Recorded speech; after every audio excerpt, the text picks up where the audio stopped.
In this video, I will guide you on how to fix Forum app not showing on Google Play Store.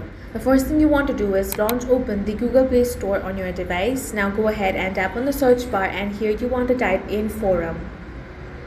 Now check if this application is available over here. If not, then the first thing you want to do is check the internet connection. Make sure that you're connected to a stable internet.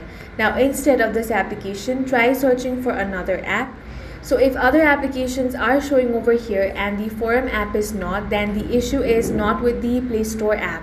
Basically, Forum is the Meta's new standalone Reddit-like discussion app built explicitly around the Facebook groups. This app launched quietly without a formal announcement, and the app aggregates your Facebook groups into a unified conversation-driven feed.